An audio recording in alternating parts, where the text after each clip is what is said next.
और चर्चा के लिए गेस्ट पैनल हमारे साथ जुड़ चुका है। भाजपा प्रवक्ता समीर सिंह हमारे साथ हैं, प्रोफेसर धर्मेंद्र यादव हैं, समाजवादी पार्टी के प्रवक्ता दयाराम भार्गव, प्रवक्ता सुभासपा मनीष गुप्ता, राजनीतिक विश्लेषक हमारे बीच में। आप सभी का बहुत बहुत स्वागत है।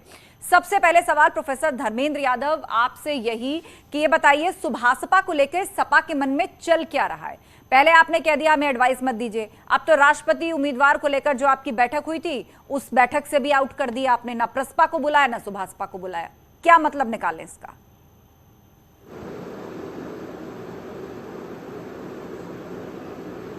आस्था जी, समाजवादी पार्टी गठबंधन धर्म को पूरी तरह से निभा रही है और आगे कैसे निभा रही है? धर्मेंद्र यादव जी, पहली लाइन आपका सवाल है, उठाकर देखेंगे आपकी पहली ही लाइन आप ही पर सवाल खड़ा कर रही है। ये कैसा गठबंधन धर्म है?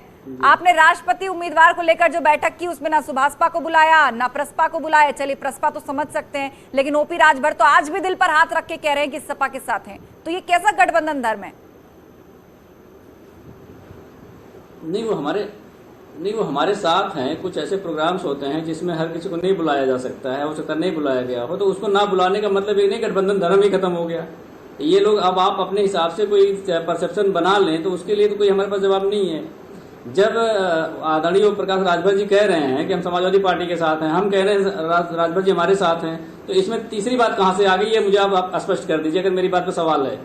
नहीं, ये जो है बातें सिर्फ आपकी भी बातें हैं, उनकी भी बातें हैं, लेकिन आपके एक्शंस में ये साथ कहीं नजर नहीं आ रहा। आपने कहा कि नहीं बुलाए किसी बैठक में, क्या वो कोई ऐसी वैसी बैठक थी? राष्ट्रपति उम्मीदवार को लेकर ये बैठक थी। आप लोगों ने एक मोर्चा बनाया, एक गठबंधन बनाया, सभी दलों की राय ली जाती है, उससे आपने सुभासपा को बाहर किया, ठीक है। लेकिन फिर भी आप कह रहे हैं धर्मेंद्र यादव जी की सपा सुभासपा साथ साथ हैं। और भी पैनलिस्ट हमारे बीच में है, दयाराम भार्गव जी सुभासपा के प्रवक्ता हमारे साथ हैं। दयाराम जी बताइए, सुनिए एक मिनट धर्मेंद्र यादव जी, दयाराम भार्गव जी बताइए, ये सिर्फ बातों का साथ है या धरातल पर भी कुछ है? देखिए आस्था जी, ये कहीं ना कहीं समाजवादी पार्टी के आदरणीय राष्ट्रीय अध्यक्ष ओम प्रकाश अखिलेश यादव जी को ये सोचना है। कल ही विपक्ष के जो राष्ट्रपति के चुनाव के लिए इनका नामांकन और वोट चाहिए, तो उनके लिए 5 जुलाई को जो है समाजवादी कार्यालय से फोन आता है कि 7 तारीख को आदरणीय ओम प्रकाश जी जो है घटक दल की बैठक है, और सुहेल देव भारतीय समाज पार्टी के आदरणीय नेता ओम प्रकाश राजभर अपने सभी विधायकों के साथ में 7 जुलाई को लखनऊ में 6 विधायकों के साथ मौजूद रहे। 7 तारीख को सुबह 9:30 बजे के आसपास फोन आता है कि जो है मीटिंग कैंसिल हो गई है। हम लखनऊ में बैठे रहे, लेकिन आप ही लोगों के माध्यम से ये आया कि बैठक हुई है। तो ये तो अब आदरणीय अखिलेश यादव जी बताएंगे कि घटक दल को उनको जरूरत है कि नहीं, और गठबंधन कैसे चलाना है वो तो अखिलेश यादव जी को ज्यादा पता होगा, क्योंकि हम घटक दल के सहयोगी आज भी हैं। हम गठबंधन धर्म निभाना चाहते हैं, यह भी आज भी सही है, लेकिन ये कैसा गठबंधन धर्म? अगर घटक दल की बैठक में पहले आप बुलाते हैं और उसके बाद आप जिस दिन समय होता है उसके 2 घंटे पहले आप मना कर देते हो कि बैठक नहीं है, फिर 2 घंटे बाद पता लगता है कि बैठक हुई है जी। तो समाजवादी पार्टी के राष्ट्रीय अध्यक्ष आदरणीय अखिलेश यादव जी बता सकते हैं। जी, ठीक है दयाराम जी। प्रोफेसर धर्मेंद्र यादव, अब तो आपने लाइव सुन लिया सुभासपा का दर्द, बुलाया और फिर कह दिया बैठक ही नहीं है। अब बताइए इसको क्या कहा जाएगा?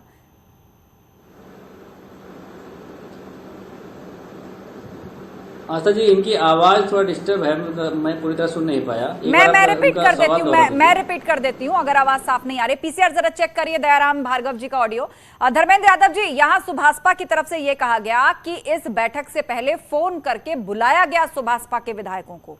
ओपी राजभर और सुभासपा के सभी विधायक लखनऊ पहुंचे, लेकिन बैठक वाले दिन सुबह फोन करके कह दिया गया कि मीटिंग कैंसिल है, पर मीटिंग तो हुई। इसीलिए सुभासपा सवाल पूछ रही है कि बता दीजिए अखिलेश यादव को घटक दलों की जरूरत है भी या नहीं?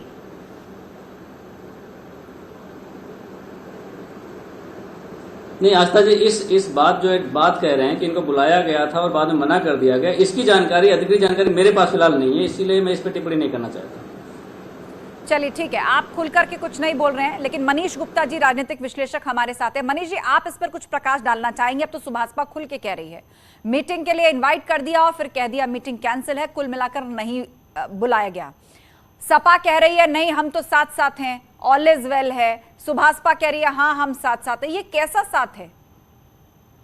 देखिए, जब भी मोहल्ले पड़ोस में कोई कार्यक्रम होता है किसी घर में और अपने खास मित्र को ना बुलाए तो मतलब शीशे की तरह साफ है। अब वो मित्र ना सुनना चाहे तो अलग बात है। उनका साफ साफ इशारा ये है कि आप हमारे परिवार का हिस्सा नहीं है, इसलिए आपको मीटिंग में नहीं बुलाया गया। कोई भी रणनीति डिस्कस करेंगे तो हम आपको नहीं बुला रहे हैं। तो सुभाषपा को ये बात समझ लेनी चाहिए। ऐसे वो पहले से समझे हुए बैठे हैं, वो भी तैयार हैं और ये भी तैयार हैं।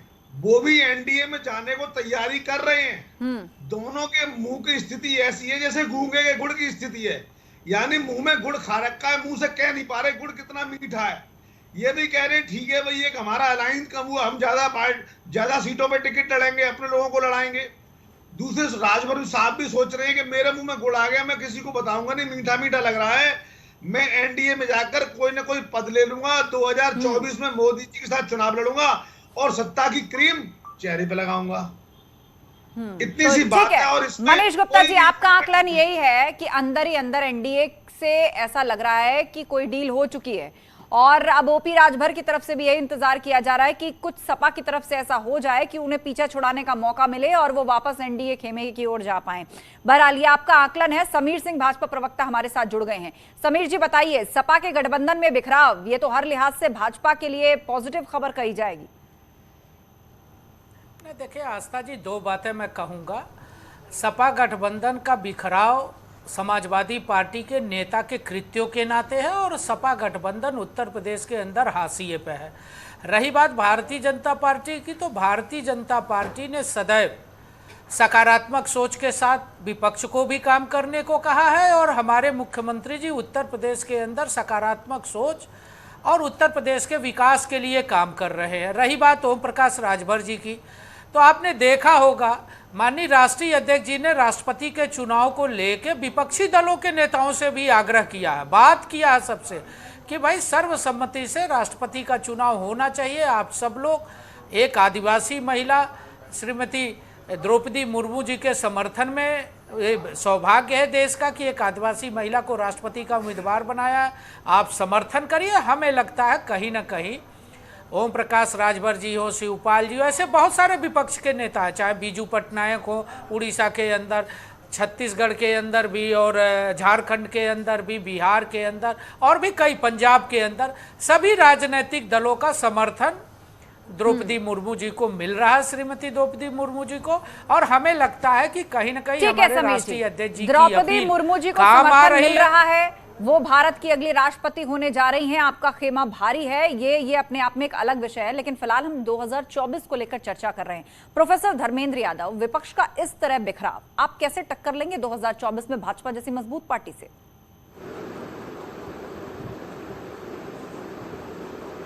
आस्था जी, बिखराव कहाँ दिख रहा मुझे बताइए। कि राजभर जी कह रहे हैं उनके साथ हैं, हम कह रहे हो हमारे साथ हैं, ये बिखराव अगर आपको इसमें दिखता है तो उसके लिए मेरे नहीं, अभी उन्हीं के पार्टी के प्रवक्ता ने कहा कि आपने अपनी बैठकों से भी उन्हें बाहर करना शुरू कर दिया है। सवाल सुभाषपा की तरफ से स्पष्ट पूछ लिया गया है कि आप बता दीजिए आपको घटक दलों की जरूरत है भी या नहीं। शिवपाल यादव पहले ही अलग हैं, आजम खान को वैसे ही अकेला छोड़ दिया गया, तो आपके अंदर तो आंतरिक बिखराव भी दिख रहा है और गठबंधन भी बिखर रहा है।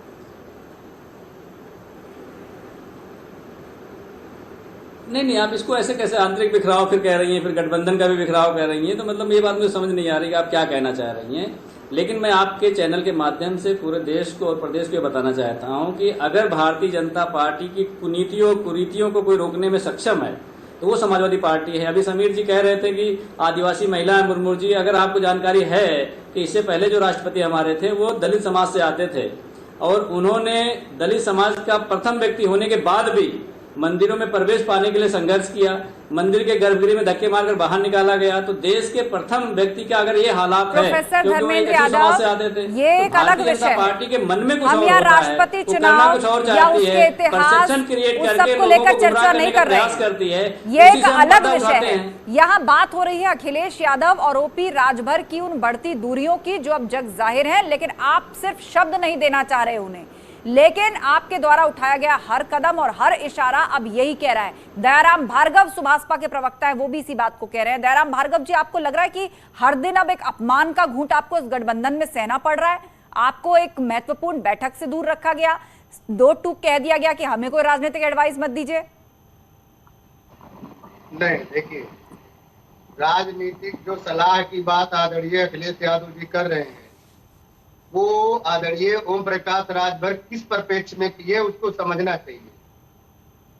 मैं स्वयं आजमगढ़ के चुनाव में आस्था जीता, 3 विधानसभाओं में दौरा किया। समाजवादी पार्टी के वहां के क्षेत्र के नेता जो थे, सेक्टर बोर्ड के थे और विधानसभा के जो और नेता थे, जितने भी इनके विंग के नेता लगे थे, हम लोग उसमें साथ, उन्हीं लोगों के साथ हम लोग प्रचार कर रहे थे आस्था जी।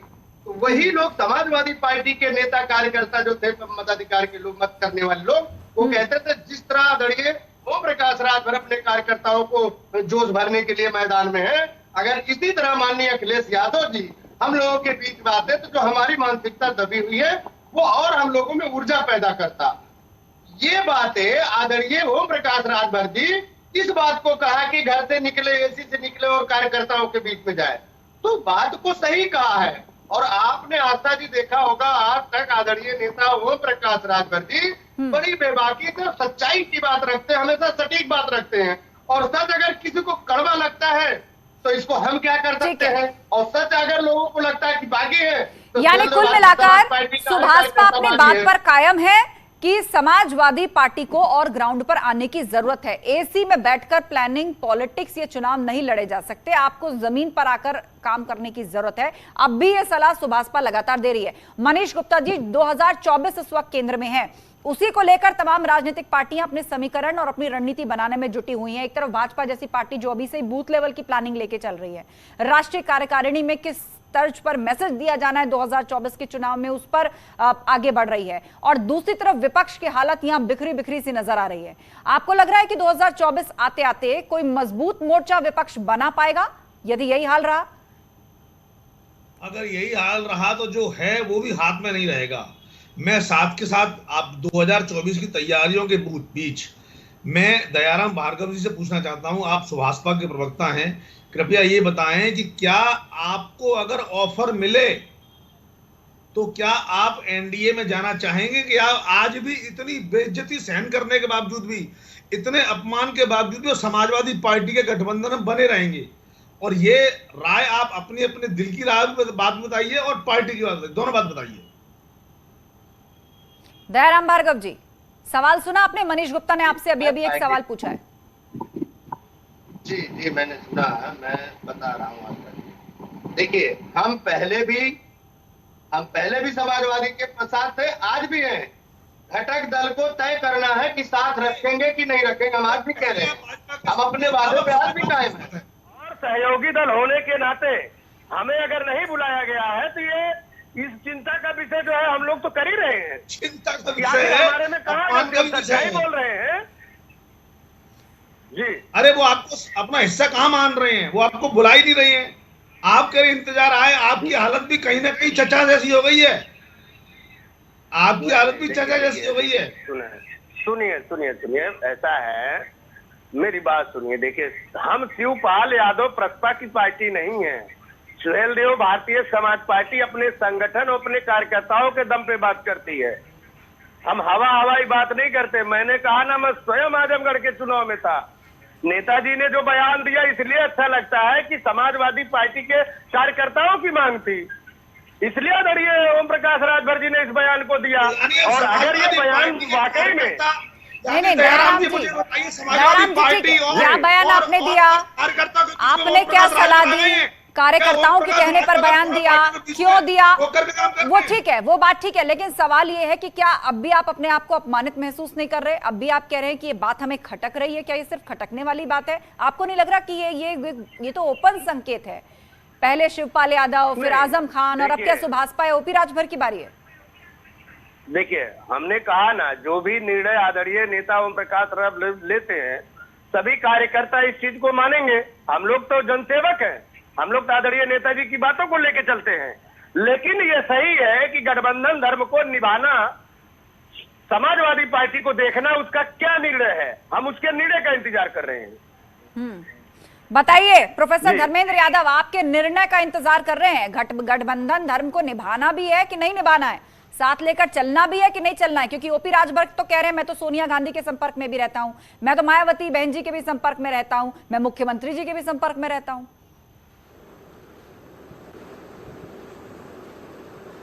देखिए आस्था जी, मैंने पहले भी कहा था कि समाजवादी पार्टी गठबंधन धर्म का पालन पूरी तरह से करती है। सुहेल देव समाजवादी पार्टी पहले भी हमारे साथ थी, आज भी, आगे भी रहेगी। लेकिन जो गहरा जल होता है वो शांत होता है, आप भी जानते हैं, हम भी जानते हैं। दूसरी बात यह है कि हमारे कार्यकर्ताओं ने इनको सलाह दे दिया, ये मतलब मुझे समझ में नहीं आता, मतलब किस तरह की बातें करते हैं वो, ये तो खुद जानते होंगे। लेकिन मेरा ये कहना है कि जो मनीष जी कह रहे थे कि भाई इनके अपमान की बात है, आज इनको अपमान बहुत ज्यादा दिख रहा है। जब पूरे देश का अपमान भारतीय जनता पार्टी के राष्ट्रीय प्रवक्ता करते हैं, वो विश्व पटल पे करते हैं, तो वो अपमान ये बोल नहीं सकते, मनीष जी बोल नहीं सकते। पता नहीं कैसे राजनीतिक विश्लेषक, मुझे पता नहीं है। आप ये जानती होंगी कि जो बेरोजगारी दर है वो जून महीने में 1,30,00,000 लोग बेरोजगार हो गए हैं। वो ठीक है, आप मुद्दे उठाइए धर्मेंद्र यादव, उसकी मनाही नहीं है, आप मुद्दे उठाइए, सही मंचों पर उठाइए, लेकिन इस पर भी तो जवाब दीजिए कि क्या अखिलेश यादव और ओपी राजभर की दोस्ती का दी एंड हो गया है? इस पर भी तो जवाब दीजिए। धर्मेंद्र जी मुद्दे को भटका रहे हैं। मैंने पूछ लिया सवाल उनसे मनीष गुप्ता। आस्था जी, जिसके परिवार होता है वो परिवार को समझता है। एक परिवार में अगर जो, सुन लीजिए उसी का जवाब है, एक परिवार में अगर 2 बर्तन है तो आपस में खटकते हैं, लड़ते हैं, आवाज आती है। जिसका परिवार ही नहीं होता उसमें कहां से आवाज आएगी? तो ये तो बहुत नहीं, बर्तन खटकने से बात आगे बढ़ गई है धर्मेंद्र यादव। मैंने फिर भी कहा, बर्तन खटकने और बजने से बात आगे बढ़ गई है। केशव देव मौर्य आपको छोड़ करके चले गए, शिवपाल यादव लगता नहीं है, उन्होंने तो डिक्लेयर कर दिया। इसमें कोई शक और शुबा रह गया है क्या? केशव देव मौर्य गठबंधन आपसे तोड़ चुके हैं, और देखिए अब ओपी राजभर भी गाए बगाए आप उनको मीटिंग में नहीं बुला रहे। आप कह रहे हमें एडवाइस मत दो, वो लगातार आपको एडवाइस दिए जा रहे हैं। शिवपाल यादव, आजम खान, आप अब भी कह रहे हैं कि सब कुछ ठीक है।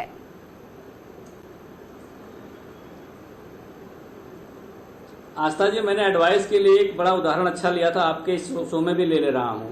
आप ये प्रोग्राम कर रही हैं और इसी प्रोग्राम में आप अपने चीफ एडिटर को बोलिए कि इस लाइन से टीआरपी तो बढ़ जाएगी लेकिन दंगा भड़क जाएगा। तो आप मुझे बताइए कि इस बात को मैं एडवाइस मानूं या कुछ और मानूं? तो अगर एडवाइस देनी है तो एडवाइस देने की एक प्रॉपर जगह होती है, प्लेटफॉर्म होता है, टाइमिंग होता है। पर प्लेटफॉर्म पर तो आप उनको इनवाइट ही नहीं कर रहे ना धर्मेंद्र यादव। अगर एडवाइस देना है तो बुला ही नहीं रहे उनको, मीटिंग में नहीं बुला रहे, बुलाते हैं तो कैंसिल कर देते हैं और चुपचाप अपनी मीटिंग कर लेते हैं। सवाल तो यही उठाया जा रहा है ना कि आप प्लेटफॉर्म पर उन्हें बुला ही नहीं रहे हैं, नहीं आप मीटिंग से बाहर रख रहे हैं उनको। अरे बहुत सारे प्लेटफॉर्म है, टेलीफोन से बात होती है, टेलीफोन पे भी सलाह दे सकते हैं। कोई जरूरी है माइक में आके सलाह दो? आप मुझे बताओ, माइक में सलाह दी जाती है? अच्छा, राष्ट्रपति उम्मीदवार को लेकर आपने बैठक करी तो क्या बाकी लोगों के साथ टेलीफोन पर बैठक हुई थी? गठबंधन की गंभीरता, बाकी लोगों के साथ टेलीफोन पर बैठक हुई थी।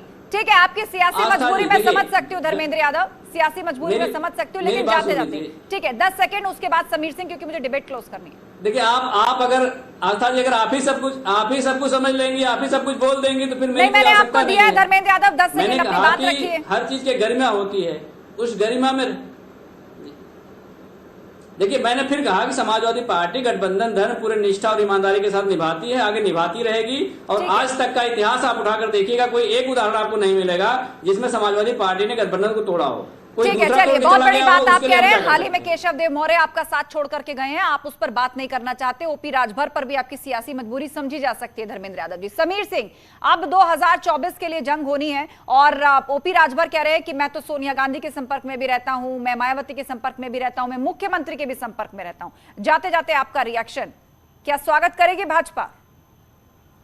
देखिए आस्था जी, भारतीय जनता पार्टी 2024 में माननीय नरेंद्र मोदी जी के नेतृत्व में और उत्तर प्रदेश में योगी जी के नेतृत्व में चुनाव लड़ेगी।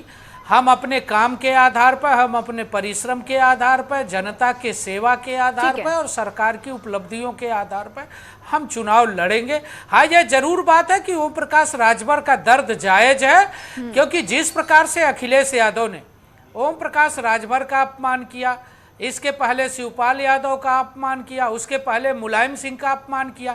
मैं एक लाइन में कह सकता हूं कि जो अपने पिता और चाचा का अपमान कर सकता है वो गठबंधन में सहयोगी दलों का अपमान करने ठीक है में उसे समीर सिंह जी, मिनट कुल भी मिलाकर देर नहीं लगेगी। 2024 में और मैं अब भी 1.5 साल विश्वास का के साथ वक्त कह है। सकता हूं बनते कि बिगड़ते 2000 समीकरणों और